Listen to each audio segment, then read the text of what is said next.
So, have you ever thought about what it would feel like to have your bills paid before you even start your day?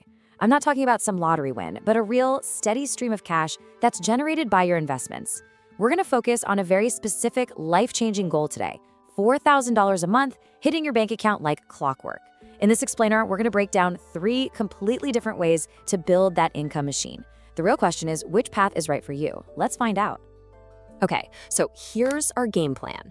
First, we're going to talk about the destination itself. What does $4,000 a month really mean for your life? Then we'll get under the hood and look at the engine that powers this whole thing. After that, we'll explore the three main roads to get there: the slow and steady route, the middle road, and of course, the fast lane. And finally, we'll put them all side by side so you can figure out which journey makes the most sense for you. All right, before we dive into stocks and strategies, let's just pause for a second and make this goal feel real. Because $4,000 isn't just a number. It's a fundamental shift in your relationship with money and, more importantly, with your time. This right here is our target, $4,000 a month. That's $48,000 a year. And the amazing part is it's paid to you not for the hours you clock in, but for the assets you own. You know, this is a really powerful number because for a lot of people, this is the exact tipping point where you stop working for your money and your money really starts working for you. I mean, just think about it. $48,000 a year. Now, obviously, costs are different everywhere, but for an average American household, that can cover the big stuff. We're talking rents or a mortgage payment, groceries for the month, all the utilities, transportation, and you'd still have money left over. This is the point where your portfolio starts to shoulder the heavy lifting of your everyday life. And here's the most important part. This isn't really about retirement. Not necessarily. It's about freedom. It's the freedom to know your basic needs are covered, whether you decide to show up to work that day or not. It's having the option to chase a passion project, switch careers without panicking, or just get a good night's sleep knowing the bills are handled. It's freedom from financial anxiety. That's the real destination. Okay, so how do we get there? Let's talk about the engine that's going to drive us to that destination. The answer is one of the most powerful and, honestly, coolest concepts in all of investing: dividends. So what the heck is a dividend? Let's make it super simple. When you buy a stock, you own a tiny piece of a business. And when that business makes a profit, it has a choice. It can pour that money back into growing the company, or it can share some of the profits directly with its owners. And that's you. That payment is the dividend. You own the shares, they send you cash. You don't have to sell a thing. But here's where the real magic kicks in. This engine actually fuels itself. You own shares, and those shares pay you cash.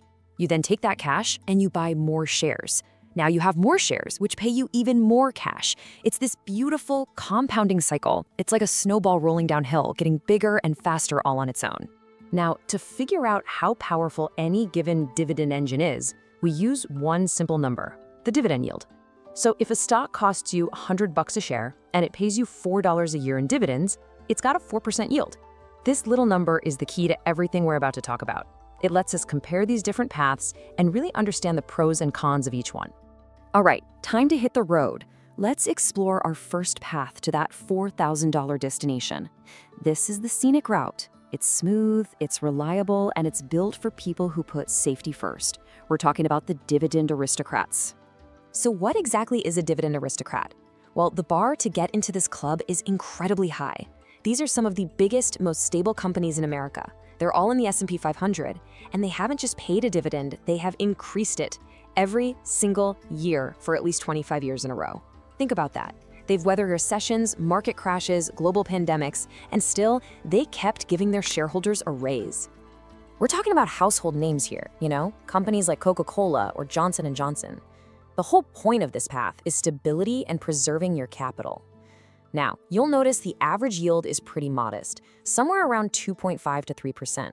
But that's not a bug, it's a feature. See, that lower yield usually comes with strong, steady growth in the stock's price. This makes it perfect for patient investors, especially if you're in your 20s or 30s and have a long time horizon. So, how long does this road trip take? Well, if we assume you're starting out with a little bit of money, contributing regularly, and reinvesting every dividend payment, you're looking at about 27 years to hit our $4,000 a month goal. Yeah, it's a marathon, not a sprint, but it's a journey that's built on one of the most solid foundations you can find in the stock market. Okay, so what if 27 years feels just a little long? Well, that brings us to path number 2, the middle road. With this one, we're going to trade a little bit of that long-term stability for a higher income right now and a much faster timeline, using something called REITs. REITs, that stands for Real Estate Investment Trusts, are basically companies that own and manage income-producing real estate. So think giant warehouses, cell phone towers, apartment complexes, shopping malls. They let you be a landlord and collect rent checks without ever having to fix a toilet. And here's the kicker. The law requires them to pay out at least 90% of their taxable income to shareholders as dividends. That structure is what turns them into absolute income powerhouses. This path features companies like Realty Income. Its ticker is just the letter O, which literally calls itself the monthly dividend company. You get a lot more income up front, with yields often in that 4 to 6% range. What's the trade-off? Well, REITs usually don't grow their share price as fast as the aristocrats, and they can be a bit more sensitive to what's happening with interest rates. This makes them a fantastic middle ground for folks in their 30s and 40s who want a balance between income today and growth tomorrow. So how does that higher yield affect our timeline? It makes a massive difference. Sticking to the exact same investment plan, the REIT path gets you to that $4,000 a month goal in about 17 years. Right there, you can see the power of a higher yield. It just shaved an entire decade off your journey compared to the slow and steady path. And that brings us to our final option. This is the fast lane. It's designed for one thing and one thing only, getting to the income goal as quickly as possible. And it does this using a more advanced tool called a covered call ETF.